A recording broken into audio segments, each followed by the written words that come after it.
Hi guys, thank you for watching this video.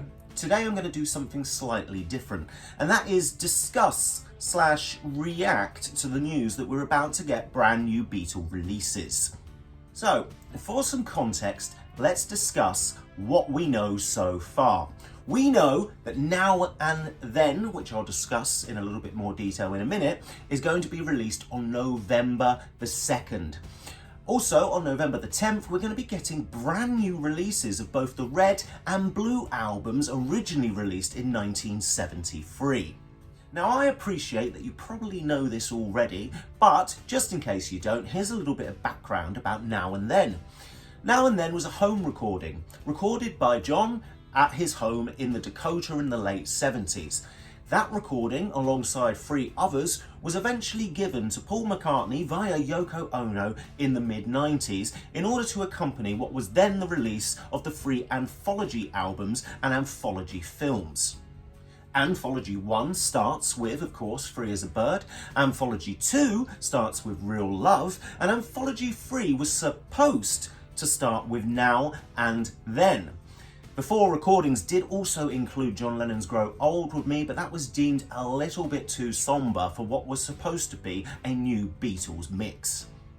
Now, the home recordings that John made were very, very basic. It was just him sat at his piano, and those tracks were, well, let's say 1 track. Now, whatever you make of these particular recordings, it was wonderful in the 90s to have brand new Beatles material. Free as a Bird, unfortunately, only reached number 2 for the Christmas charts that year, and Real Love only number 4 the following year. However, it was still great to have new Beatles music. And what was supposed to happen was we were supposed to get Now and Then to open Anthology 3. What happened, what occurred, was that the recording was deemed not good enough to work with, especially by Mr. George Harrison, who just complained that it was rubbish and unworkable. What has happened since, as I'm sure you're aware, is that we've got new equipment. This new equipment and these new techniques were put to good use during the Get Back project. Peter Jackson and his team were able to remove a load of background noise from a number of conversations that we as a public had previously not heard. So where does this fit in with Now and Then? Now and Then was a home demo just like Free as a Bird and Real Love, but unfortunately it was 1 track. It was recorded on a very basic tape player at the time. When I say basic, I mean it cost about $400 and was very expensive, but now it doesn't look so good. Now, we've all got our opinion on Free as a Bird and Real Love. I personally love both, Real Love being a particular standout favourite of mine. However, due to the lack of technology available at the time when the 3 remaining Beatles made these, it could be argued that 2 of the tracks do sound a bit like Mr. Lennon is singing in the bath, and that couldn't be helped. And the reason that couldn't be helped is that we had 1 track. They had 1 track in which to work from. A track consisting of John's piano and vocal sandwiched together. Those could not be split up, and that was until Peter Jackson and his new technology came on board. Now, there was a lot of debate, a lot of unease around the subject of using AI. People were fearful that there was going to be an artificial John Lennon vocal created for this track or another track. Fortunately, using this equipment, these new technological advances, what they've actually been able to do is take that 1 track that I mentioned earlier and split the piano from the vocal. This, of course, resulting in them being able to solely focus on John Lennon's lyrics, his voice, and being able to bring it to the forefront of the music. So Now and Then was supposed to be released in the 90s. It was supposed to be the opening track on Anthology 3. Unfortunately, what happened is that the Beatles themselves, the 3 remaining Beatles, recorded a number of different instruments, bits and pieces, guitar parts, backing vocals, etc., but were never fully pleased with the outcome, and therefore this project has been shelved ever since. Thankfully, technology has finally caught up, and we're about to get Now and Then, the 3rd of what was supposed to be 3 singles to accompany that anthology collection. However, there's some debate in my mind as to why it's going to be released in the fashion that it is. Now the song's actually been available per se online for maybe the last 15 to 17 years. Other people have made their own versions of it or bootlegged copies of it, so it's been out there for people to listen to. The big differences is we have no idea the song structure in terms of Mr. McCartney's way of thinking about things. So what we're going to get, therefore, is something entirely different. Now, because this is another Beatles release and apparently we don't have enough of them, what they're going to be doing is they're going to be releasing a number of variations of this single. It's going to come on cassette. You can get it on a 12-inch vinyl, in either black or red. And there's also a number of 7-inch editions. You can get it in marble, you can get it in blue, you can of course get it in black. And these are all going to retail for around about £20. Extortionate, I know. Now, price point aside, this is actually where my excitement starts to wane a bit.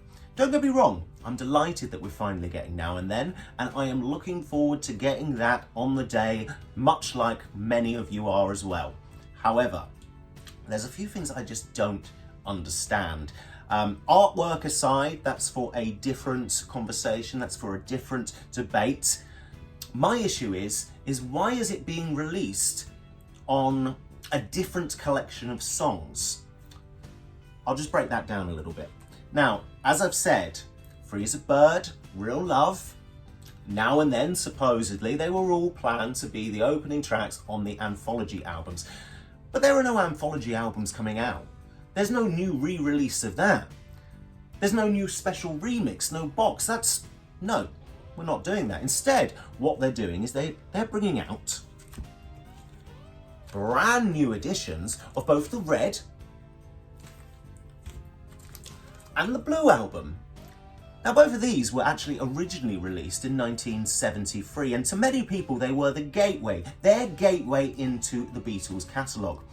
But there's no denying these are a wonderful collection, and the two that I currently have are the editions, I think it's 2014, let me check, 2014 editions, in which the original analog master tapes were used in order to create these new mixes. And they're brilliant, they're fantastic as they are. If you don't want to listen to one of the regular albums, you listen to one of those. It's a good compilation which stands well alongside the #1 album.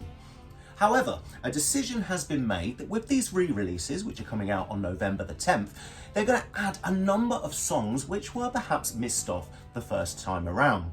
Now, these re-releases won't be entirely the same. The two I've got here, they're double LP editions, double LP gatefold editions. What we're going to be getting is we're going to be getting triple LP packs. So overall, if you're going to decide to get both, which will come in a fancy box, which doesn't actually look too fancy and doesn't actually offer anything new, right? If you decide to get them, you can get them in both red and blue edition vinyl, and they will come as 3 LP packs. The reason that there's a third LP is to incorporate a number of songs that the Beatles themselves, maybe Paul and Ringo Phil, should have been put on the original albums.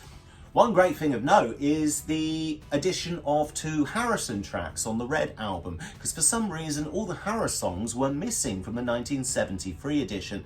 Don't ask me, ask Alan Klein. Again, weird choice this.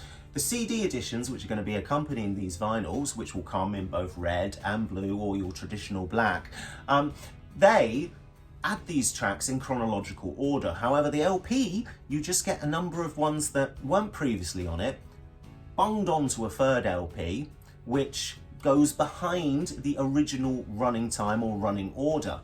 Now, I have no problem with that, and in some ways I am kind of excited, but going back to what I was saying about the anthology and how Now and Then was supposed to be an anthology track, what we get instead baffles me. What we get is we get Now and Then sandwiched on the top of the third LP of the Blue album.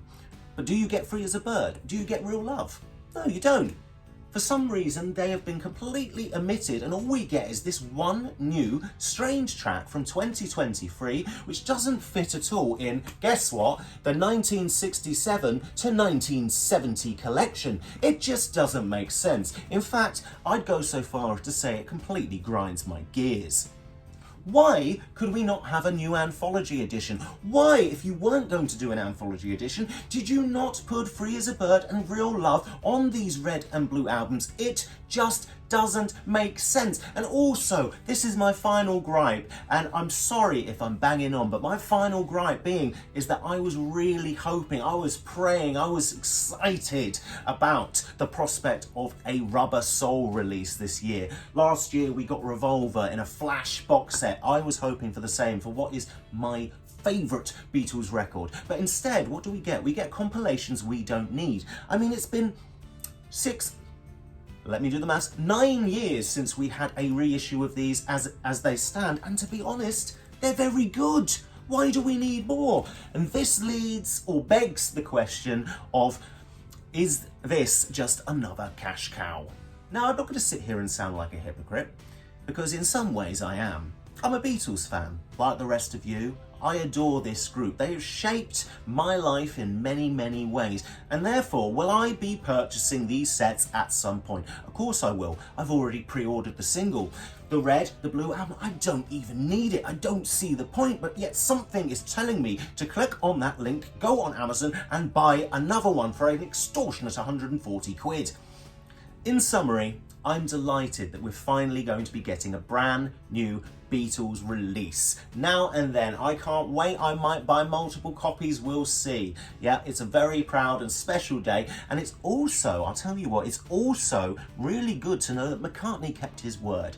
He said many years ago that he intended to finish this track, and my God, did he do that.